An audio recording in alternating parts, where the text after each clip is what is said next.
All right, thank you, Beth. So today we're going to do three things, right? We're going to talk about different types of architects, right? I think we all come from different walks of life. So I do want to do a little bit of kind of modern state grounding on what the different types of architects are. Spend quite a bit of time on org structures because that's what we love to talk about, is how the architects are organized. And then we'll end with kind of some tactics, right, for things that I, in my own experience, or talking with other architects, or through my research, are some kind of modern ways we've seen to help keep architects aligned and collaborating. And there will be a couple interactive parts, so get ready to drop stuff in the Q&A or raise your hands when called on. So starting out again, we're going to explore the most common architect roles. But we always have to start out with a little bit of humor. So how many architects does it take to change a light bulb? Now, I couldn't decide which was my favorite answer to this one, so I actually have two. So the first one is none, because architects don't actually do anything, right? They just build some plans, but engineers and operations actually do all the work. So that's one I'm sure you hear from some of your own company compatriots. And then the final one is one to change it and the rest to tell them how they did it was wrong. Because sometimes it seems to be turning into holy wars between the different types of architects and who does what and what methodology they want to use. But we'll talk a little bit about that today as we kind of go on with the rest of the talk. First thing, I'm going to start with some trends. And so for those of you who've been around as long as I have, you've probably and hopefully seen a very dramatic shift in the way architecture is managed in companies. So if you take a look at the way things were, I'll say probably 10 plus years ago even, I think this is going to resonate with you. It was largely technology focused, right? There wasn't a lot of talk about the business. It was mostly technology thing. And it was largely about standardizing technology. I think all of my early architect roles were really focused on how do we get everyone to do things one way. The word governance was everywhere, right? We managed governance on portfolios, right? Who got to do what projects? When they did projects, how did they do those projects? We were very much about mandating, putting in place controls, and governing kind of what was being done. And boy, did we love to model, right? We love to draw our charts. We love to build different types of models, lots of rectangles, lots of arrows. We had whole teams of people who did nothing but analyze and model things out for us. And then finally, kind of an important one for today's discussion is the impact of the business was very indirect. Architects tended to be multiple layers removed from the actual business. So as I said, hopefully that feels a little bit dated because it should be. And so as I go through today, if you find it when you think about your current roles and your current organizations, if you're still stuck over here, just know that you're probably behind the curve a bit. So as you look today, business and technology, right? Hopefully, this is a business architecture-led discussion, business architecture, and even your other architect roles having strong ties to the business should be the way you're operating. The mission of architecture hopefully has moved a long ways away from just being only about technology standardization and really looking at how to support your business strategies and help transform the business. Right. I remember, and I see at least one person on the call who I've worked with in the past, remembering the days of doing nothing but processing, exceptions, right? It seems like that's all architecture teams did was, ask people to, that they had to apply for some sort of exception to the rules, and that we had whole people who did nothing but that. Hopefully today there may be a small part of that, but hopefully that's a thing of the past. Hopefully the style is more collaborative and engaged. So again, less about the word governance and more about collaboratively working with various people throughout the organization, staying engaged in what projects are being done and helping to guide. Agile problem solving over building lots and lots of models. Again, guidance over governance. And at the end, hopefully business impact is much more direct and much more maximized. And that should be where everything starts, is focusing on how to support business strategy and execute it. So again, left is kind of where things were, right is where most people are or are going. So consider that as you think about, again, your own organization and maybe some tactics for where things need to go next for you. All right, let's make this a little interactive. So what I have on the screen here is I went out to Indeed, opened up the search for anywhere in the world, and I pulled current statistics on number of jobs posted, right? And so what I'd like you to drop into the Q&A is, what architect job title do you think is at the top of this list, right? So where do you think are the most architects in the technologies? And so in kind of this business and technology space, who do you think, kind of is in these top 3? So just go ahead and kind of consider that without cheating and going out to Indeed, and just drop some out there, and we'll see who's got the most out here. I'm seeing a lot of enterprise and solution architects. I see cloud. Yeah, those are good answers. Anyone else?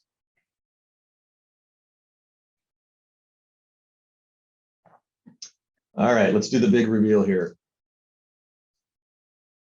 Solution architect is the winner by far, right? Which probably isn't all that surprising, right? If you think about what the role of a solution architect is supposed to be, you kind of need a lot of them. And it is the other thing is it's a very common term. It's run around for a long time. People were hiring solution architects 20 years ago. They're still hiring solution architects today. Again, exactly what those people do, I think it's probably 80% common. We'll talk a little about that next. But there still is a little bit of variability across there. Surprising to me, number 2 on the list was data and/or information architects. At still a lot smaller, but that one surprised me. I didn't think that would be as high, but I think in most organizations, yes, we do have quite a few data architects, information architects. Enterprise architects is way up there, so good job on that one. I think where it gets tricky is everything to the right of data and information architect. Things kind of get lumped together. So this generic term of technical architect, I don't even know what that means. Infrastructure architects, there's some overlap there potentially. Cloud architects is maybe a form of technical architect. You got network architects, security architects. Look at security, that's a pretty big number as well. So you might be able to lump all those together maybe into one kind of category, which is a little more specialized form of architect. I had application architect here. Again, maybe that's similar to software architect. Couple others I put on here. Business architect, so pretty low on here, not a surprise, right? Business architect definitely is a newer kind of a job compared to some of these on here. And then another one I threw on here, because we'll talk about this today, is the concept of an experience architect. So for those of you who work in organizations that have a CX or kind of a customer experience group, or maybe even a user experience group, the concept of an experience architect is a bit newer. But it's something I personally have been doing a lot of investigation on, because I do think it's very applicable to what business architects do. So I dropped that on there, but very, very small numbers there. Someone had commented too, I think the other thing to consider is lack of common definitions, right? As you go across these, my favorite one is enterprise architect, because I've played in that space in the past. I do a little bit today because I have to partner with enterprise architects. That job title means something totally different at every company. And we'll show you some different examples from the past and looking forward as to how those kind of play. So thanks for playing along, but that gives you a little bit of a state of the current hiring space. So I alluded to this. This is an old model I've used in the past, but I think it still applies pretty well today. You can drop some of those other architect jobs into this model as well. But kind of just to go through the X and Y axis here, let's talk about strategic focus, right? So you can put that kind of on a line of low strategy to high strategy, where low strategy is maybe somebody who's just really focused on one particular thing versus looking more broadly across, and what is aligned to kind of the business strategy, or making significant transformations is another way to look at that one. If you look at it from a pure technology focus, again, breadth of knowledge to depth of knowledge. So if you look at this, it kind of makes sense, right? Enterprise architects tend to play in that high strategy space, and work on more a broad set of technologies. Solution architects tend to be aligned more to projects, right, and initiatives. And so by their nature, they're kind of in the middle. And then down on the lower right quadrant, you'll see technical architects. And again, you can drop many of those other ones, whether it's cloud architects or and many of the others I talked about. They tend to be extremely specialized, right? They may be an expert on a piece of technology. So their strategy really is aligned only to their product, right? So I think these definitions and kind of the way I walk through that is pretty common in what I've seen and in my research over the last couple of weeks has kind of restated this is fairly common. If you drop business architects on here, clearly they do fit on that high, generally on that high level of strategy, and their level of technology knowledge varies by company, but again, tends to fit pretty solidly in this upper left quadrant as well. Okay, so let's be a little more granular on this and take a look at a very common model that many of you have either used or seen in the past. So it's this, we used to call it the Bates model, right? Business, application, information technology, and some groups throw security in there. But I think it actually worked pretty well. So I used it just to kind of map out those architect roles. So again, in this model, you've got technical infrastructure at the bottom. And guess what? Again, those technical architects, infrastructure architects, cloud architects tend to play in that space. The application layer, we have many different types of application architects. So I think that fits still pretty nicely. You've got your information and data layer, or you have information architects, data architects. Sometimes those are the same team. Sometimes they're different, but kind of fits there. And then, of course, my favorite, business architects at the top. So that all fits nicely. But what about everyone else? And so these again tend to be people who tend to focus across the stack, right? So if you look at security and compliance teams, if you have a security architect, they may have some deep technical specializations, but you probably have people in that organization that span this from top to bottom.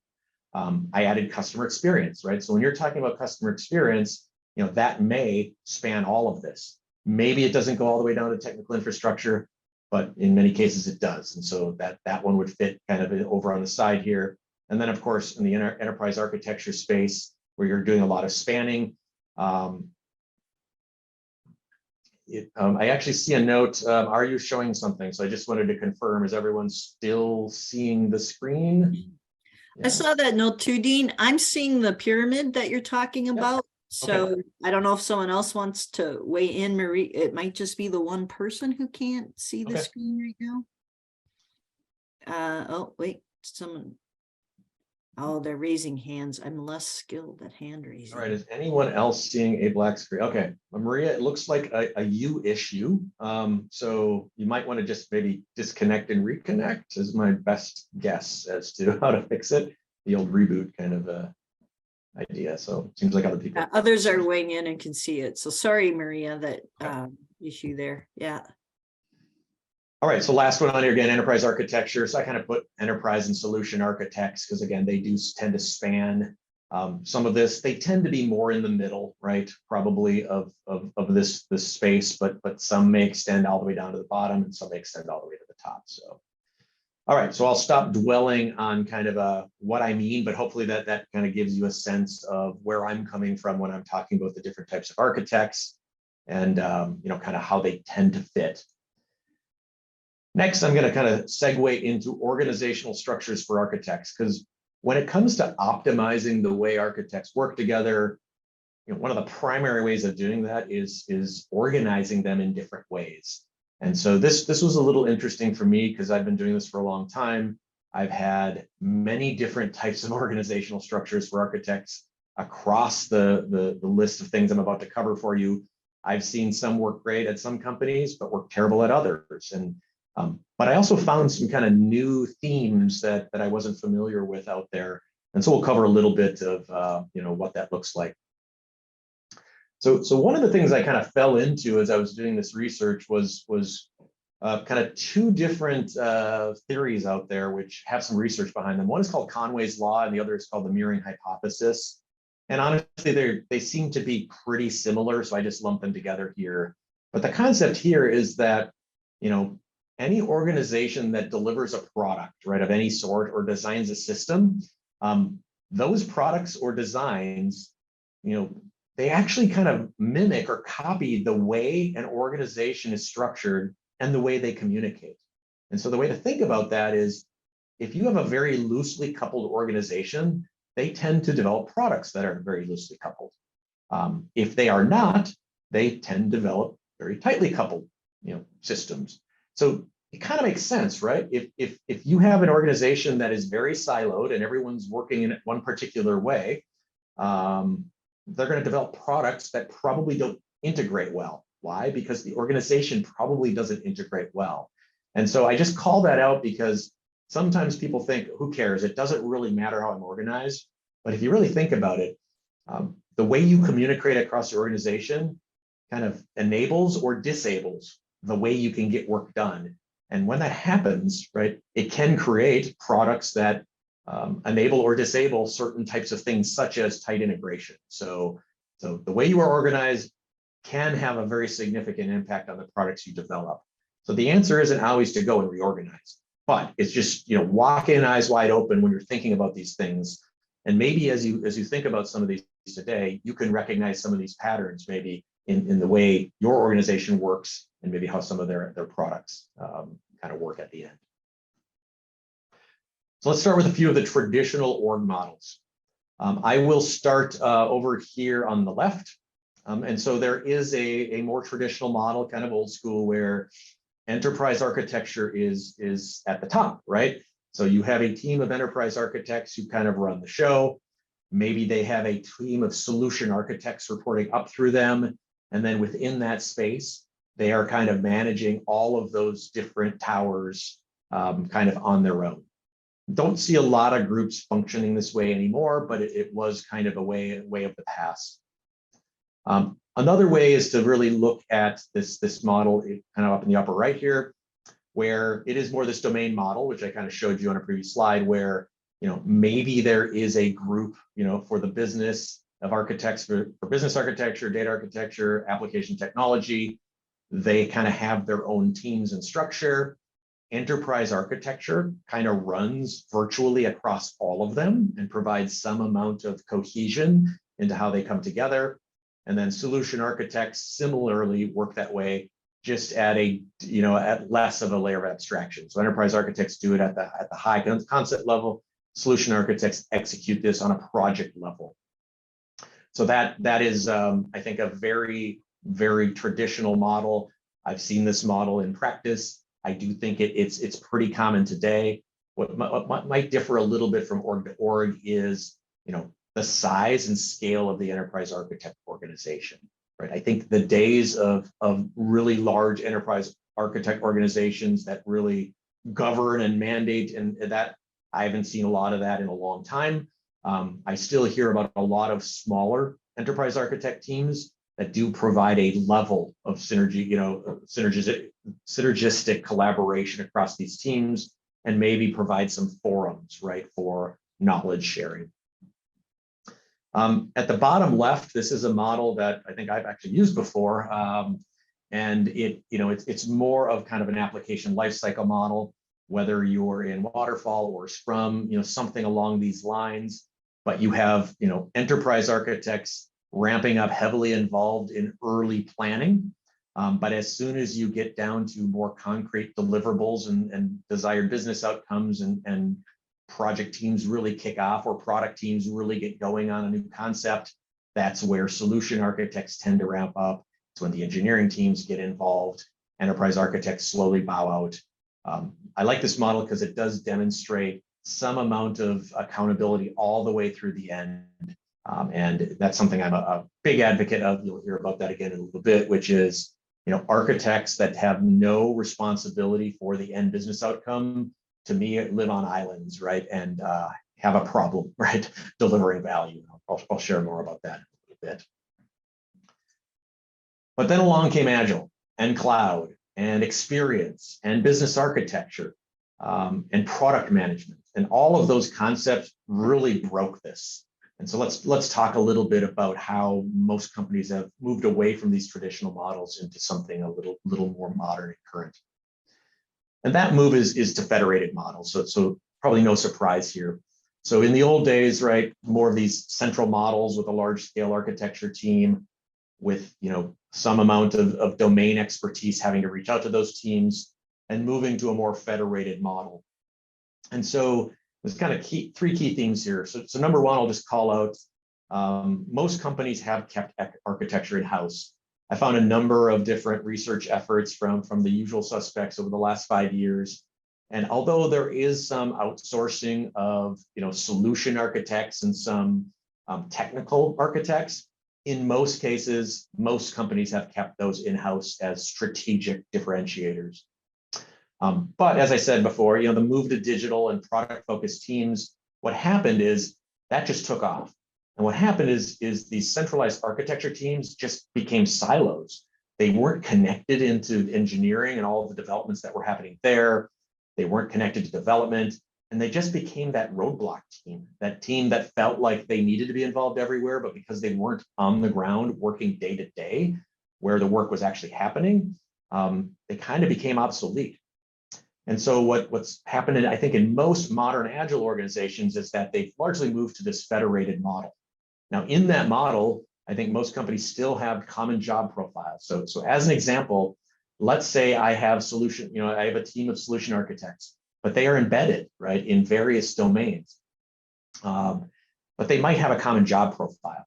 So from an HR perspective, from a top line architecture perspective, I have a common job description for a solution architect, but I don't have them all sitting kind of in one centralized team. I have them embedded where the work is actually getting done. And what those domains are varies, right? And we'll talk a little bit about that.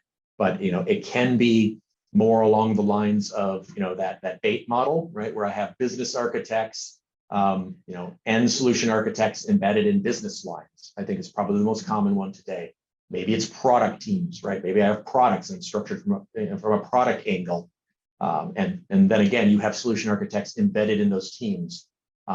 You may still have a small central architecture team, and that is, it's not 30 or 50 people. Maybe it's a handful of people that provide, right, this concept of a federated guild. And I still think that is a best practice, because if they never get together, never collaborate, never communicate, don't share knowledge, then there's no point, right, in having a federation. The general idea is, to put the resources where the actual work is, to stay really connected, but then, leverage more of a community of practice approach to stay connected. So this definitely seems to be, it's something I've seen, in practice in my last 5 to 10 years of working, and a lot of the research from many of the big companies has demonstrated this is also what they've seen at most other modern companies out there. Let's spin this back to business architecture, and so there's been a lot of talk on how best to structure business architects. And so I'm referencing everyone's favorite Wendy Kuhn, who's one of the top minds in business architecture today. She will actually be presenting at the Twin Cities Business Architecture Forum coming up in December, so a little plug for that. But this is a model that you can find both in the BizBoc and in some of her writings, which I've referenced here, and not a lot of surprises. So there tends to be two separate things you look at when you're trying to figure out where business architects fit in the org. The first is, who do they report to, right? Number one, reporting to the business. Number two, reporting into enterprise architecture, which I showed you a model of that before. And number three, reporting into some other IT leader. Let's break those down, right? So I think the star next to reporting to the business has always been kind of identified as the best practice. So from a level of maturity, business architects reporting to the business is the sweet spot. That's where you want to strive towards, because if you're truly doing business architecture, right, you're doing it for the business. Reporting to the business is where you should be. Having said that, rarely does it start in the business. Because it is architecture, it tends to quite often incubate in the technology space, and in the enterprise architecture space, or maybe in some other part of the IT space, such as the PMO or strategy and governance. Why? Because IT was just ahead of the game when it came to thinking more strategically. And so it is still very common to have business architects reporting up through an enterprise architecture group, or reporting in through some other part of the technology stack. And that can work just fine. As an example for myself today, I report up through a technology stack, but I'm very closely aligned with the business, and it works pretty darn well. So a lot of this is cultural, historic, and just kind of what works well for your company. In terms of organizational model, then there's kind of three: centralized, decentralized, and hybrid. And as is the case in many things, having a hybrid model with a little bit of both always seems to make a little sense. And in the model we show here, it is a bit of a hybrid. So let's break this chart down and talk about a little bit in practice of how this can work. So if I had the ability to build a brand new team, this is how I'd love to structure it, right? You have a traditional business structure where you have a CEO, you have a number of independent business units, you may have a chief operating officer, and then you probably have a CIO. So as is traditional, your IT architecture team reports up through the technology stack, whether that is through enterprise architecture or a separate. I don't care for the purposes of this discussion. We talked about that on some of the earlier models. You can structure that in different ways, but those all funnel up through the CIO. This model, as I said, is a little bit of a hybrid. So what we show here is that we have business architects embedded in the business, right? So these folks are doing business architecture work for each of these independent business units. But these dotted lines show that we have some connection to more of a centralized team.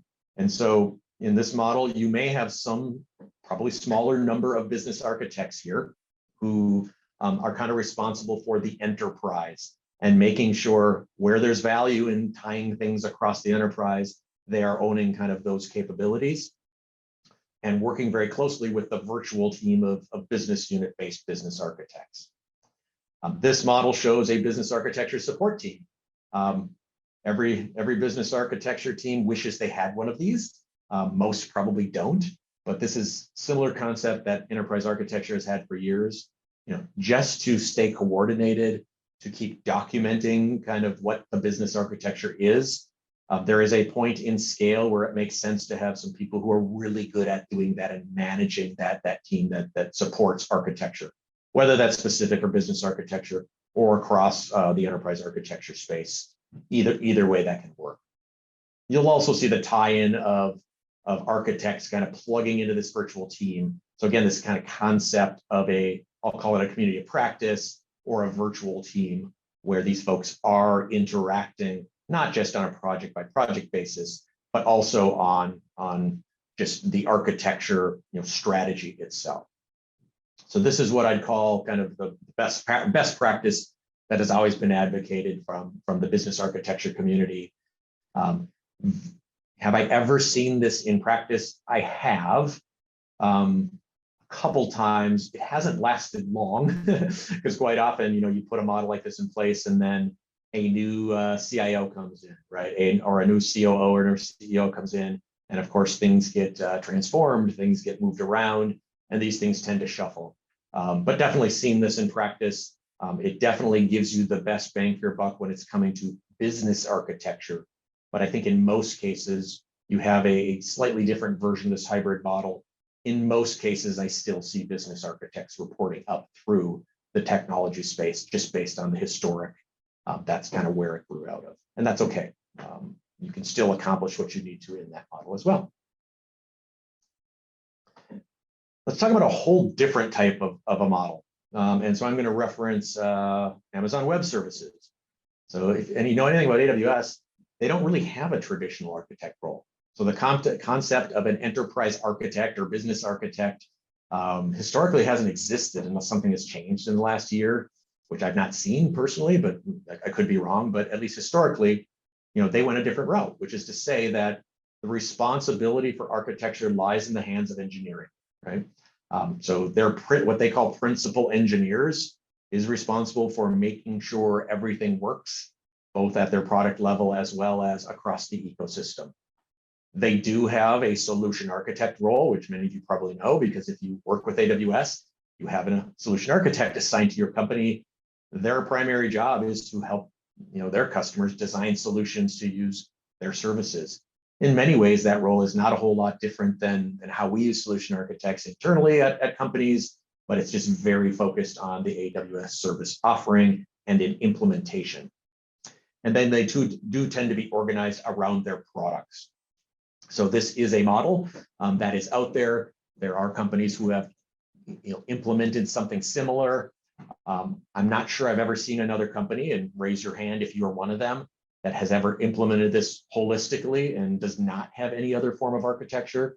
I think in most cases I've seen, this may exist, right? Your lead engineers that are working on product teams have a much higher level of accountability for architecture than in the past. But at the same time, there is a central team of business architects in particular and enterprise architects in particular that they reach out to for certain things. I think that's a much more common model, but I'd be remiss not to call this model out because it's something AWS made famous.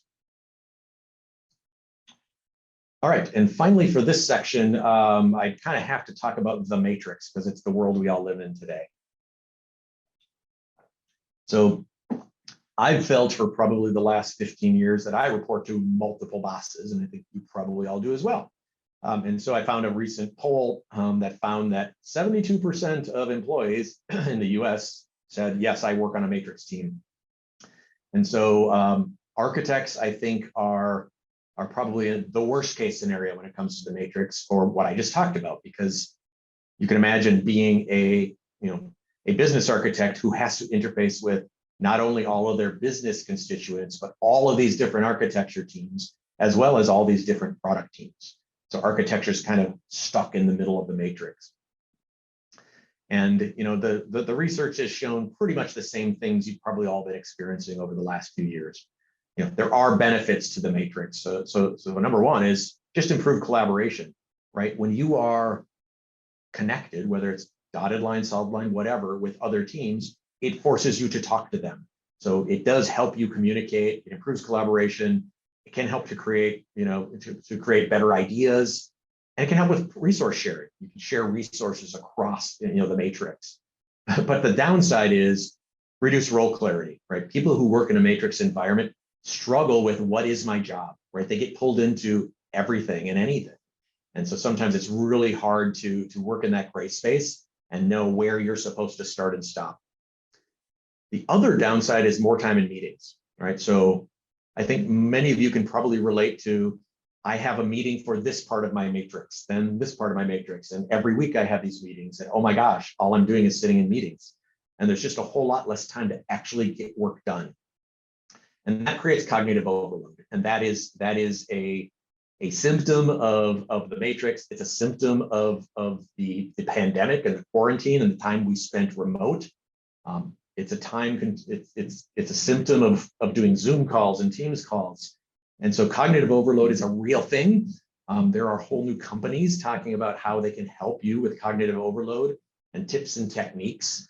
But when you're thinking about the matrix, it may sound great to create this matrix environment, but also recognize that you and employees do deserve some role clarity. And as a leadership team member, you need to provide some guidance. Yes, help people to be more comfortable working in the gray. Not everything's black and white, but at the same time, if you get stuck working on anything, everything, you get very frustrated very quickly. All right, I am going to pause there before I get into kind of the tactics. So any questions, please feel free to raise your hand. If you have any examples of where you've seen this in practice work well or not work well, I'd love to hear from anybody right now.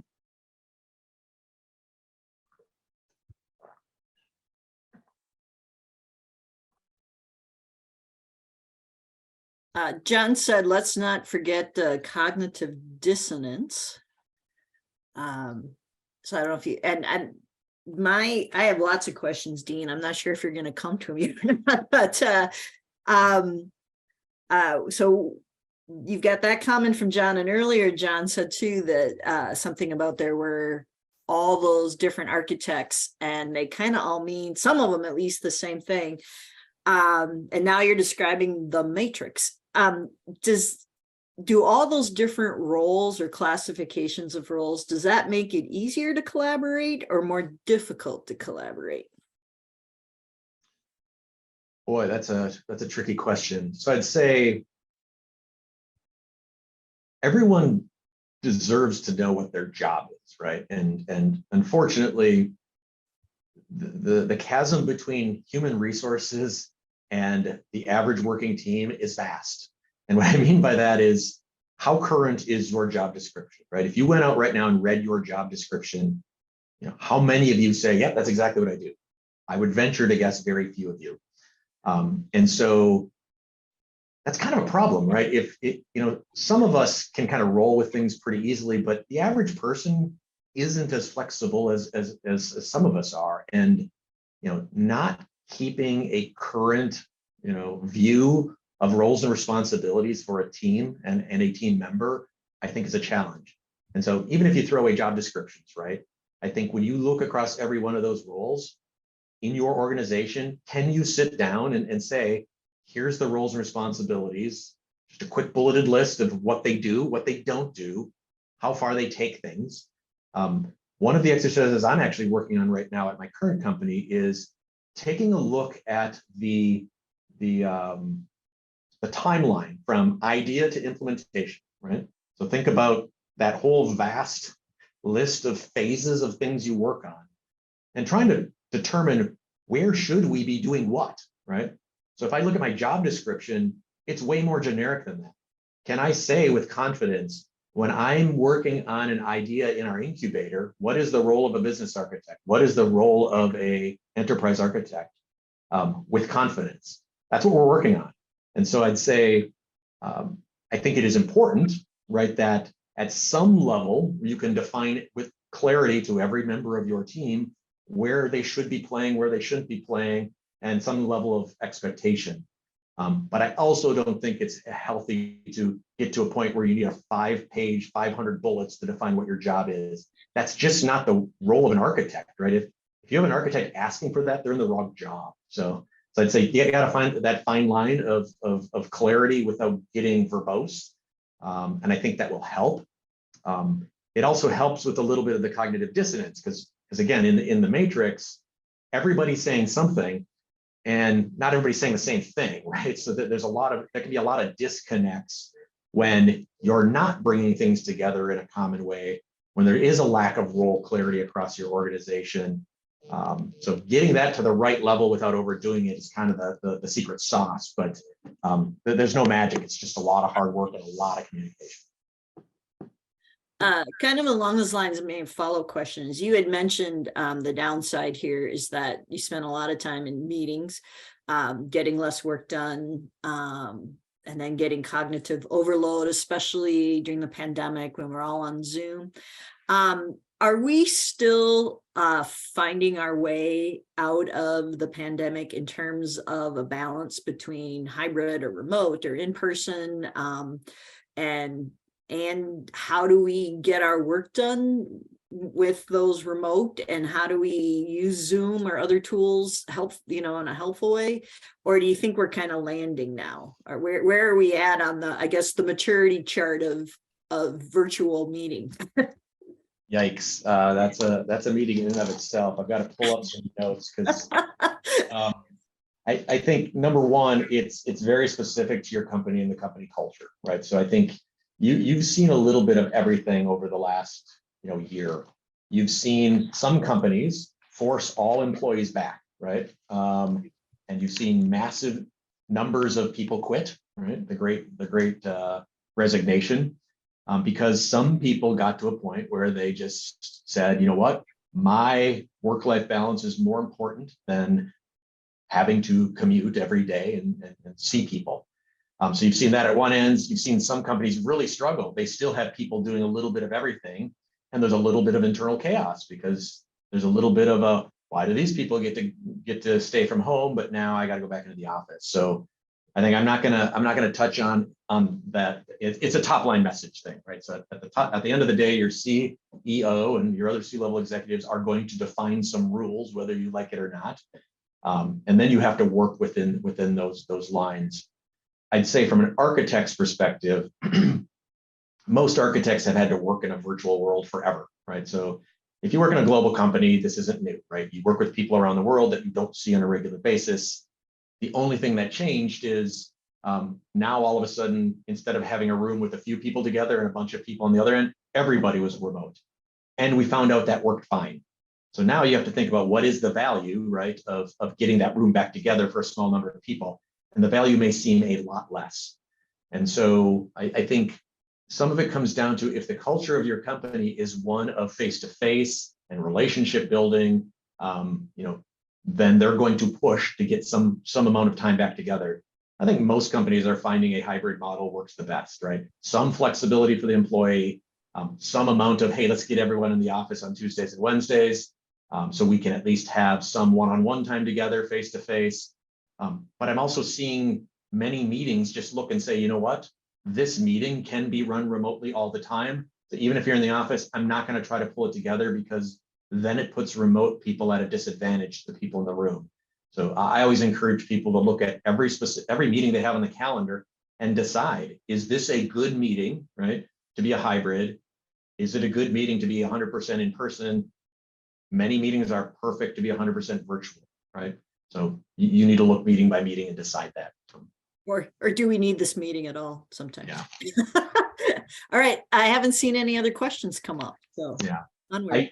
Since I have a little bit of time, I will mention I attended a session a few weeks ago where someone actually talked about cognitive dissonance and how you manage, burnout, and in particular the concept of video fatigue, right? And that's a little bit of what you're going on. So a little bit of a special add-ons for today's session since I have it handy here. So a couple things that you didn't know about, go Google video fatigue. There's a lot of good research on it for the last couple of years. So number one, one of the major causes of video fatigue is excessive and unnatural eye contact, right? So look at it right here, right? So for those of you who, let's say we were all on video right now, which we're not, right? When there is like 50 little faces on screen, that is not the experience you have when you're in a meeting room, right? You don't have 50 little faces in front of you, and you don't know where to look. You have no idea where to look. You can look at who's talking, you might be looking at the presentation. And so cognitively, there's just this huge load on your mind trying to process everything that's going on the screen. And so there are recommendations on how to handle this. Some of them are, actually a big one is to turn off your own camera. Think about when you're in a meeting room. How much time are you spending looking at yourself? Zero, because you can't see yourself, right? Now we're in a world where your picture is always on the screen. What is the first thing you do when you look at a photo that was taken? You find yourself and you look at yourself. Guess what you're doing all day? You're spending 90% of your day looking at yourself in a little window on the screen. That's messed up, man, right? So a big recommendation, which may be hard to fathom until you try it, is to turn off your own video, right? Take a look at the beginning, make sure you look good, check your hair, and then turn it off so you're not looking at yourself the whole meeting. Okay? Well, and there's a way that you can project your video without seeing your video. We have those instructions on our website for Zoom. I'll try to find them and post them while you're talking. Yeah. It's very easy. In Zoom, it's hide self view, right? Okay. In Teams, there's other ways to do it.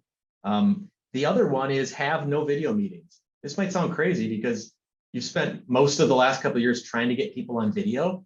But for certain meetings, looking at 50 little faces doesn't help anybody, right? And so have certain meetings where you say, everyone turn off your video so we can just focus on the message, not looking at, who's petting their dog, right? And all those other things. So anyway. Small group maybe makes sense. Large group where you can't even have all the pictures on the same page that's a bit much, but all right. Off we go. Thank you. Video fatigue, so look it up. But all right, last thing, let's talk about some tactics for keeping architects aligned and collaborating, AKA, why can't we all just get along?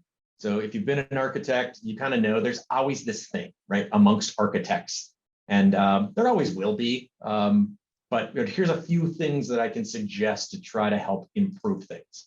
So number one, I'm a huge proponent of embedding architects onto product and project teams whenever possible. So again, back to what I talked about earlier, the day and age of having decentralized teams flying around in the ivory tower, talking about artifacts and building stuff out is kind of gone, right?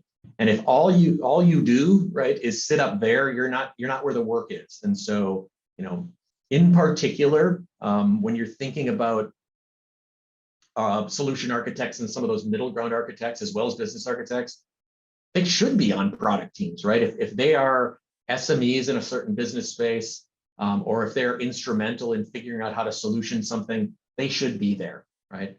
And you definitely want to try to get out of that. I am an architect, and all I do is I take tickets and I solve things and I send back answers, because that's a transactional relationship, and those times are behind us. So find ways to embed architects, whatever you can.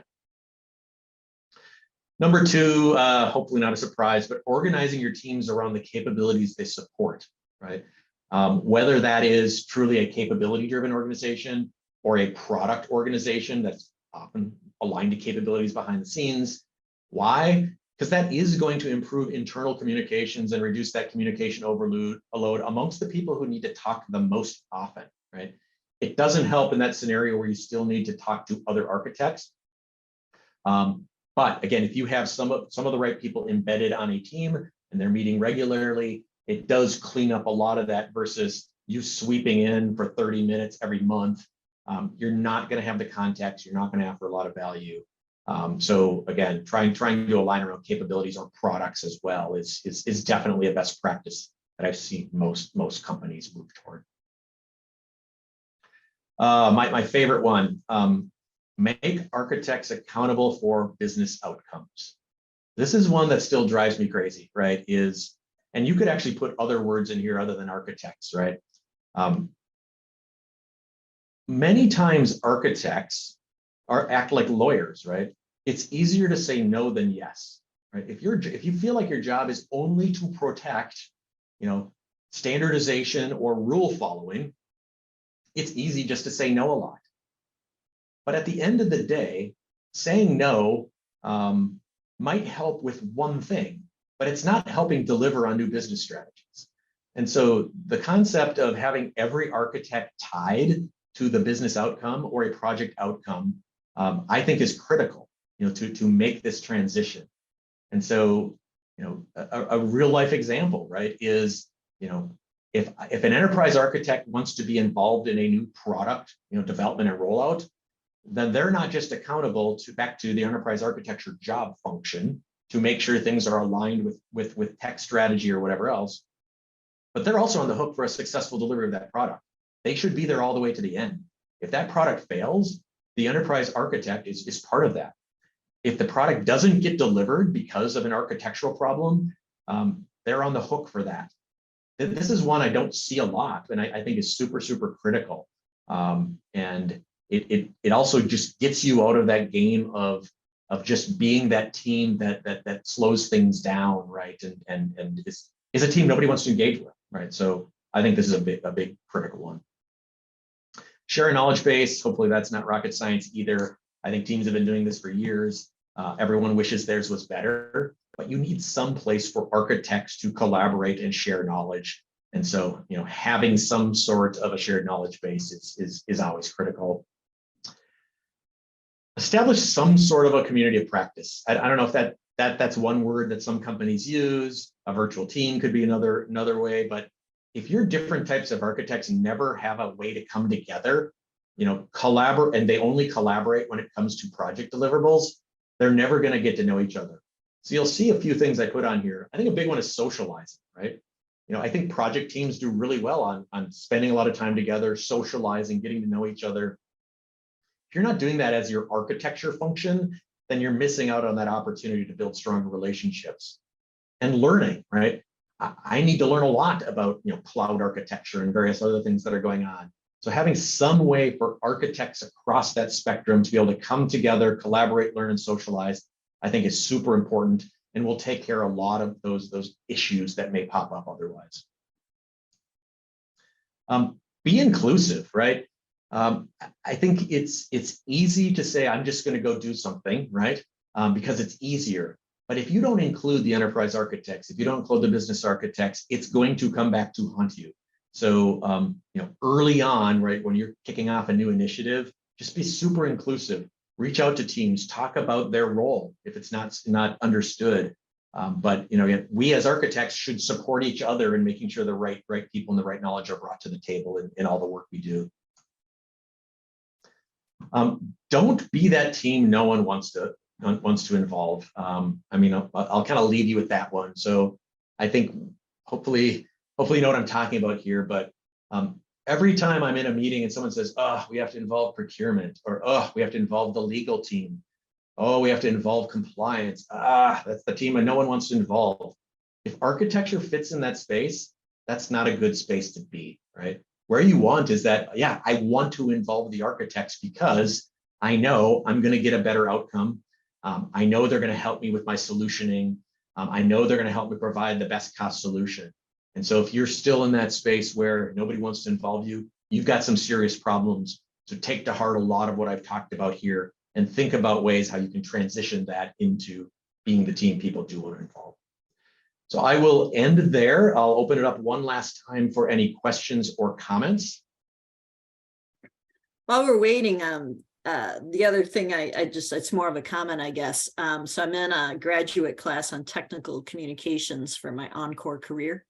And we're reading a textbook called Alignment. And last night I read a chapter I think goes along with this, which the theory that we always feel kind of like organizations push things down. And that's what you have to work with. And this theory was actually about how the workers, lots of processes and cultures develop in the worker space. That you're constantly creating a knowledge base with your day-to-day operations. Every time you respond to an email, every time you do something, and that then pushes up on the organization and can influence. When you had those structures earlier, Dean, I was thinking about, if you don't like how your current architecture enterprise is structured, if you start just on a daily basis doing little pushbacks and working on your community of practice or with talking to your fellow architects, you can kind of, not in a cool way, like, with pitchforks, but just being better at what you do and as you say, being the team that people want to interact with, you can start to influence up as well. The organization is made up of people, and if you're a person in the organization, work with the other people to influence. So I guess I would leave people with to think about that thought. And maybe because I'm middle management, I sometimes feel like I've got in the middle, but that I can work with other middle managers to make change, so. Yeah, it's a good comment, because work really happens what I call middle out, right? So there is stuff that comes top down, there's stuff that comes bottom up, but the actual real work happens middle out, right? So the middle managers, the engineers, the folks in the middle are where all the work is actually being driven from. And that's not just straight down. They know more about your organization than the people at the top, right? And so that ability to influence up as well as down, super critical point. And don't underestimate the position you may be in and its ability to influence either way. Not seeing any more questions. I'm going to also say that the Twin City Business Architecture Forum, December 8th, I think you can still register if you're interested. It's a day-long deal here in the Twin Cities, but if you've got some end of the year money to spend quick, fly in, enjoy the day, fly out. Dean is also speaking at that, so you can hear Dean. I'll be there in attendance, amazingly enough, not there speaking about business architecture, but I'll be there learning. So take note of that. Our Expert Insights is taking a holiday vacation. So in December, we will not be hosting an Expert Insights, but we will be returning in January, and switching gears a little bit for those of you who might be having trouble hiring. And we're going to have somebody from the Minnesota Department of Labor talk to us about how to use internships, not just to get grunt work done, but how to use it to funnel people into a career pathway for your organization. as a recruitment tool. So if that's something that interests you or maybe interests someone in your organization, I don't think we have it quite up on the website yet to register for, but you for sure in December, you'll see that registration coming.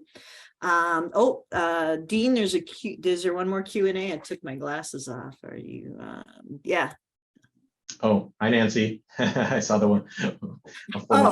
Okay. All right. Thank you all for joining us today. Thank you, Dean. Very interesting presentation, and it will at some point get posted on our website too. So if you need to pull some visual slides to take to your company to influence up, you will have some tools to do that. So thanks, everyone. See you at TCBAF or in January. All righty. Bye.